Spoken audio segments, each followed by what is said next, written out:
about protecting European Nous nous interests. opposerons à tout ce Western que ces media dominateurs outlets veulent nous amplify these imposer. concerns, casting doubt on whether Et vous Burkina devez Faso continuer à had vous the battre pour governance ça. capacity to handle such a massive project. Editorials Écoutez bien warned of notre hymne. corruption, mismanagement, and the risks of creating a new dependency Et ça doit on vous donner India. plus de motivation. But in the streets of Ouagadougou, these narratives were dismissed as veiled Engagez-vous, attempts to undermine a parce que sovereign je le dis decision. souvent, le The Burkina est crescendo très of riche. international reaction marked the beginning of Aujourd'hui, the real drama. nous avons A grandi en clash not effectif just dans over gas les forces pipelines armées, and dans les forces de ports, sécurité but over who intérieure. holds the right to decide Africa's future. Et en termes d'équipement Ibrahim également, nous avons Traoré, beaucoup barely in his fait 30s, d'efforts. had ignited a debate Mais où est-ce that que nous reached avons eu beyond ces African ressources? news cycles and into the heart of global Comprenez qu'il y avait de la geopolitics. richesse While the global headlines fixated mal on gérée. geopolitical tremors, the most profound reactions came from the people of Et il y Burkina en a encore Faso plus. themselves. Parce In que the comme bustling certains le markets pensent, of ou bien peuvent Bogota l'imaginer, women selling fruit and il n'y a pas fabric cette banque whispered où with vous allez aller hope. prendre un If the prêt gas project dans ce monde-là pour succeeds, payer de cooking with l'armement. Il y en clean a pas. energy On ne could prête pas finally dans ce replace the monde-là pour smoke-filled aller payer de kitchens l'armement. that Si have vous voulez harmed vous armer, families for vous generations. devez utiliser vos For them, propres fonds. this was not an abstract deal. It was the promise of breathing Mais dans un without passé coughing. récent, on In the était industrial projetés, on outskirts n'était of pas armés comme ça. Ouagadougou, young men who Très loin once de là. worked with noisy Je diesel pense qu'il y a beaucoup generators d'anciens saw ici qui ont new vécu la même opportunities. chose, qui They peuvent imagined conseiller stable aux plus electricity jeunes flowing through their qu'est-ce qu'on workshops, vivait hier powering seulement machinery et qu'est-ce qu'on vit without aujourd'hui. constant breakdowns. Et ça doit vous donner de la If motivation à vous Traore battre. keeps his word, one welder remarked, our children will inherit more than Et ça, c'est très survival. important. They will inherit dignity. Students at the University of Ouagadougou were perhaps the most inspired. For years, they studied engineering only to face unemployment or the prospect of emigrating.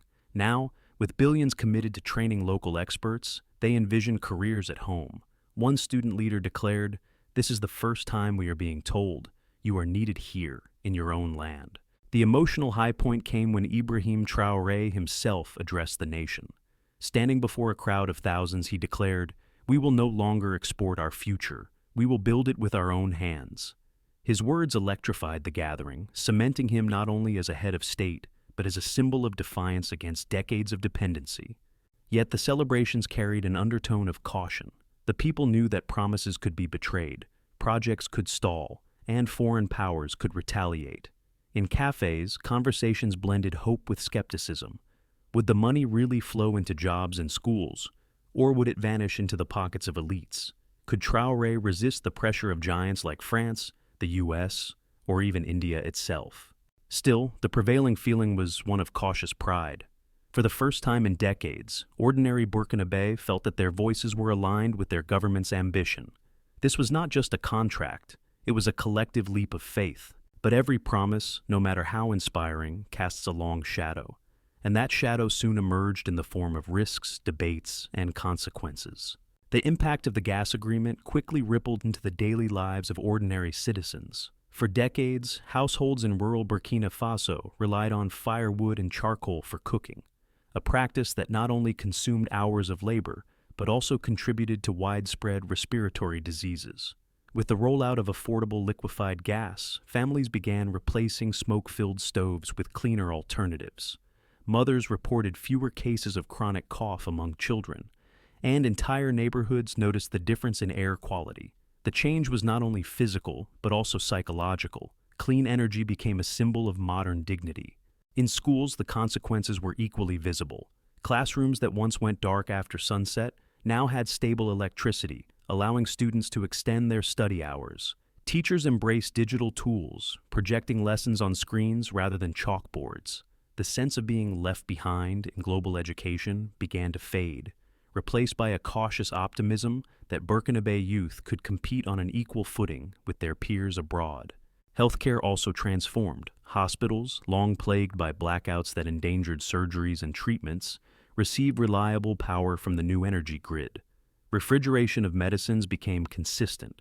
Emergency rooms remained lit throughout the night, and rural clinics could finally use basic diagnostic equipment. For patients and doctors alike, the change was life-saving. Beyond health and education, the promise of employment resonated most strongly. The construction of factories, pipelines, and ports did not only create 50,000 direct jobs, but triggered a domino effect across small businesses. Transport companies expanded their fleets, restaurants opened near work sites, and suppliers of raw materials thrived. Entire families that once depended on remittances from relatives abroad now envisioned a future rooted in local opportunities. Still, citizens were not naive. Conversations in markets and community gatherings revealed both excitement and suspicion. People celebrated visible progress but asked pressing questions. Would jobs truly go to locals, or would foreign contractors dominate? Would rural villages share in the benefits, or would wealth concentrate in Ouagadougou and Bobo-Dioulasso? This cautious vigilance marked the beginning of a new civic awareness. Ordinary Burkinabè were learning to connect national policy with their daily bread. Politically, the agreement reshaped Burkina Faso's position at home and abroad.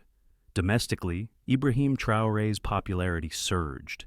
Many viewed him as the first leader since independence to directly challenge the financial and energy chains that bound the nation to foreign powers. His insistence on transactions in rupees and a new West African currency was interpreted not just as economic policy, but as an act of symbolic liberation. However, this bold stance also generated risks. Opposition parties and skeptical elites accused Traoré of gambling the nation's future on a single partnership with India. Critics argued that dependency had not been eliminated, but merely shifted from the West to Asia. The political debate intensified. Was Traoré a visionary liberator, or a leader risking isolation and overdependence? Externally, reactions were sharper. France, long accustomed to economic dominance in its former colonies, quietly mobilized diplomatic and media campaigns, highlighting environmental concerns. The United States expressed strategic unease over the precedent of non-dollar transactions.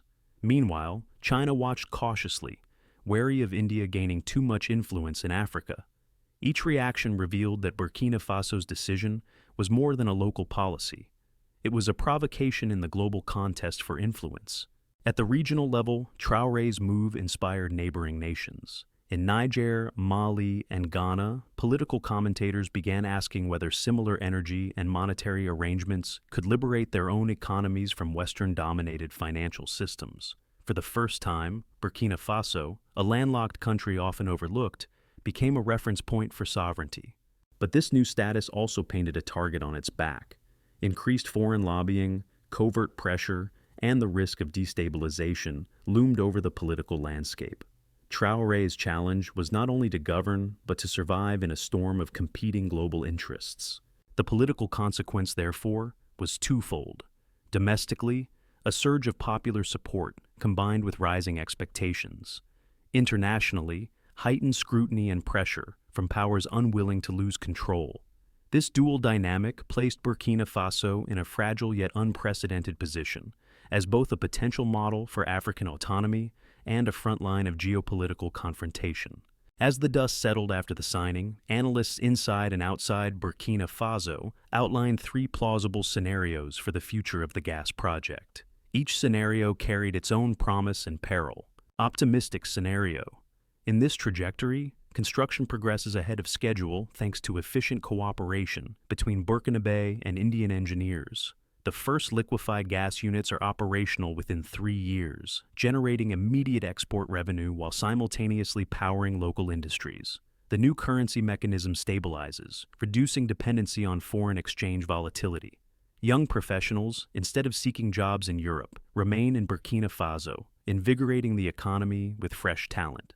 In this vision, Ibrahim Traoré cements his image as a transformational leader, and Burkina Faso becomes a regional hub of energy and finance. Baseline scenario.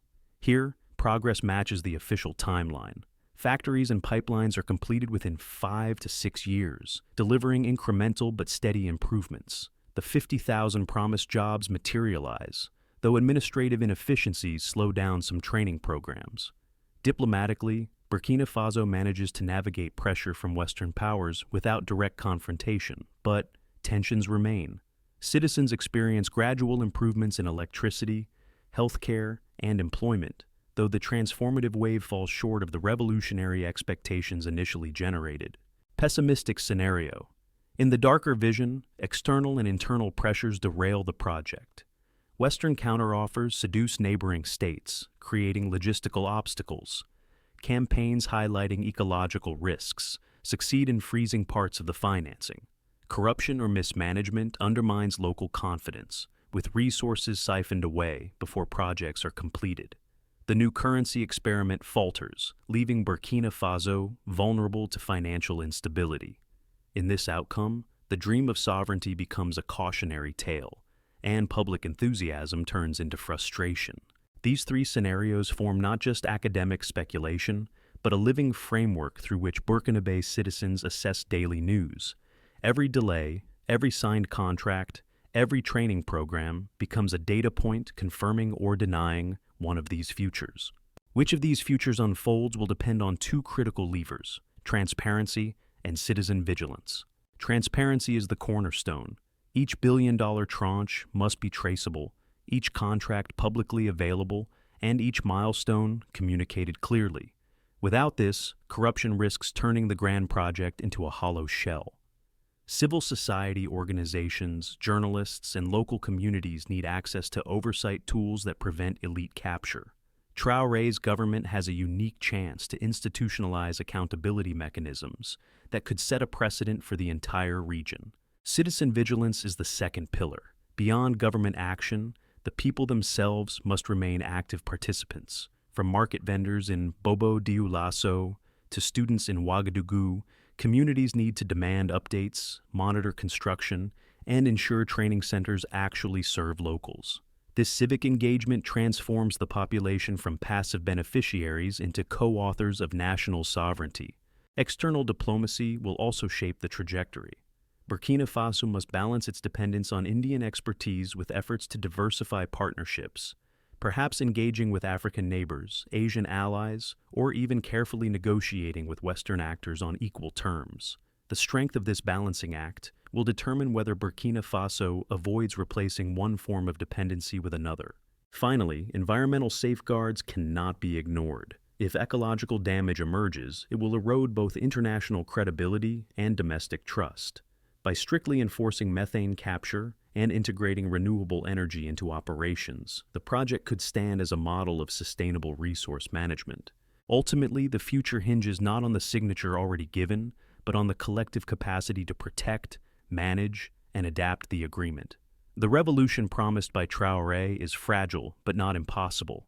If transparency, vigilance, diplomacy, and environmental responsibility align, the optimistic scenario may prevail. If they fail, the cost will not only be economic but also moral, a generation's hope collapsing under the weight of mismanagement. Burkina Faso today stands at a crossroads. Its choice will resonate far beyond its borders, shaping the narrative of whether African nations can truly transform resources into sovereignty. The gas agreement signed by Ibrahim Traoré is more than an economic transaction.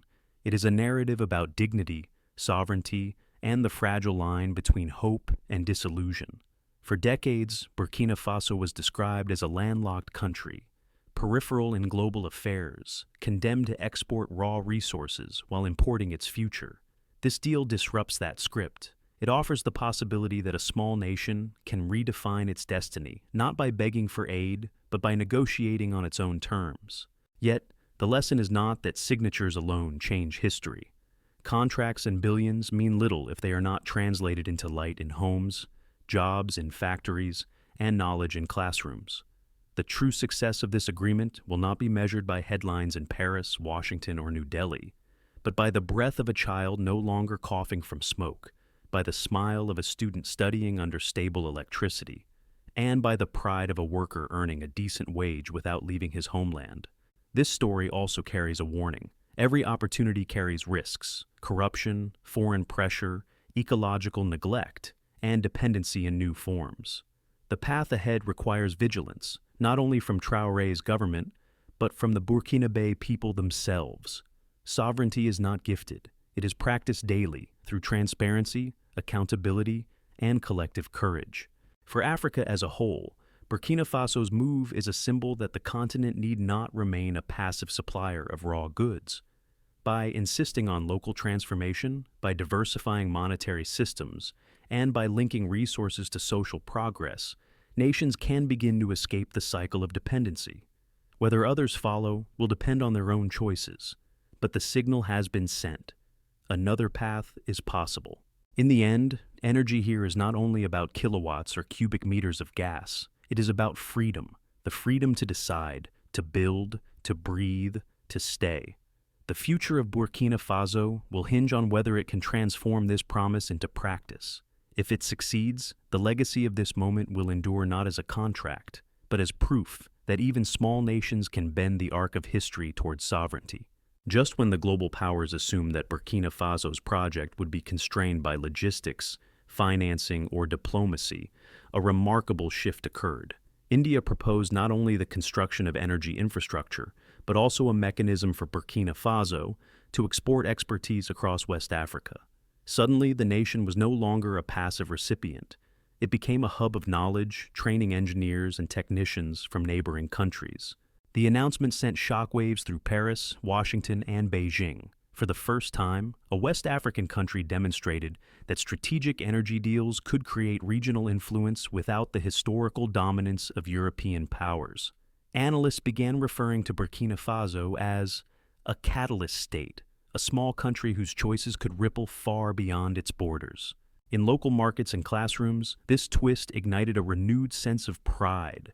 Citizens realized that their leader, Ibrahim Traoré, had converted a simple energy deal into a strategic lever of influence.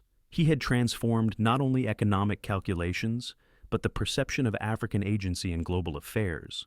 For the first time, the possibility that a landlocked nation could assert real independence seemed tangible. With this strategic pivot, Traoré emerged not just as a national leader, but as a regional symbol of autonomy. His insistence on partially bypassing dollar-based transactions, combining education with industrial investment, and prioritizing domestic benefit over foreign profit, created a model other African nations began to observe closely. The ripple effects were immediate. Diplomats from Ghana, Niger, and Mali sought consultations, aiming to replicate aspects of Burkina Faso's approach. Media across Africa news channels began highlighting Traoré as an emblem of practical sovereignty, a figure whose decisions could inspire systemic change. Within Burkina Faso, public perception shifted as well. Citizens increasingly saw Traoré not only as a policymaker, but as a guarantor of the nation's dignity. His signature on the energy deal was no longer merely bureaucratic. It became symbolic of a new era where African nations could leverage resources, knowledge, and strategic partnerships to reclaim control over their destiny. This twist illustrates a rare phenomenon, a leader turning an economic contract into a geopolitical turning point. Traoré's boldness elevated Burkina Faso from the margins of Africa news coverage to the center of a conversation about sovereignty, self-determination, and regional influence. The nation's story became inseparable from his name, and his choices now set the stage for the next chapter in West African transformation. Burkina Faso today stands transformed, not just in infrastructure but in spirit. The gas deal under Ibrahim Traoré has begun to illuminate homes, power schools, and bring dignity to families long marginalized.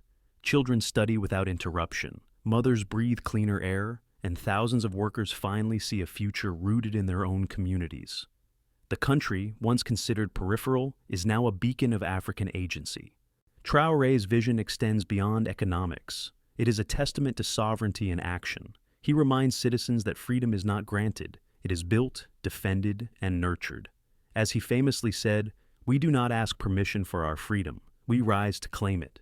Each pipeline, every training program, every kilowatt of gas embodies that declaration.